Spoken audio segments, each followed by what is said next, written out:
Misunderstandings are something which are extremely common in our society.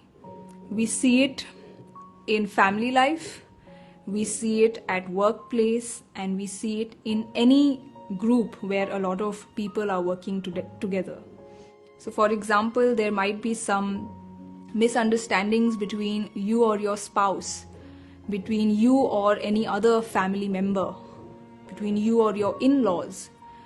And there are often misunderstandings between colleagues working together.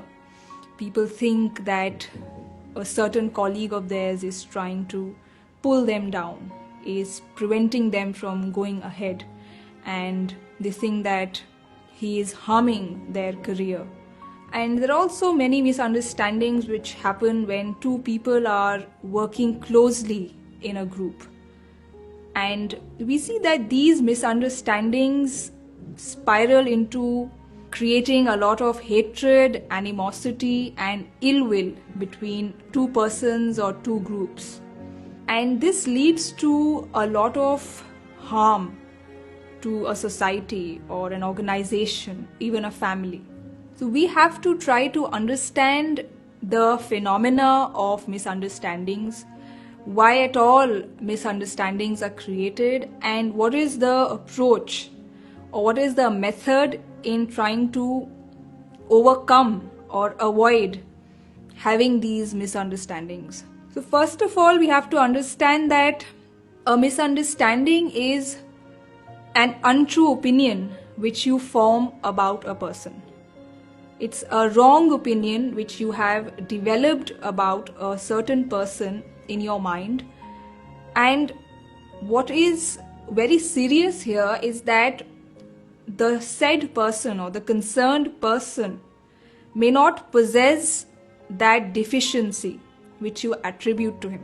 He may not have that flaw in his personality or that deficiency in his character which you have assumed. So your assumption about the other person or your misunderstanding about him is something which exists in your mind. It has no reality outside of your mind. So this is a very important aspect which we have to understand. Many a times we end up assuming things about a person, and that person is actually free of all those things. If we think about it and if we try to understand the matter more properly about that person, we realize that we were wrong. It was something which was a figment of our imagination, and it has no basis in reality. And this is how we have to correct ourselves. The Quran says very clearly in chapter 49, believers avoid much suspicion. Indeed, some suspicion is a sin. So suspicion is nothing but a kind of misunderstanding. And even the Prophet Muhammad, peace be upon him, has said, beware of suspicion, because it is the worst kind of falsehood. So when we form an opinion about a person, when you develop an opinion about a person, you have to be extremely cautious.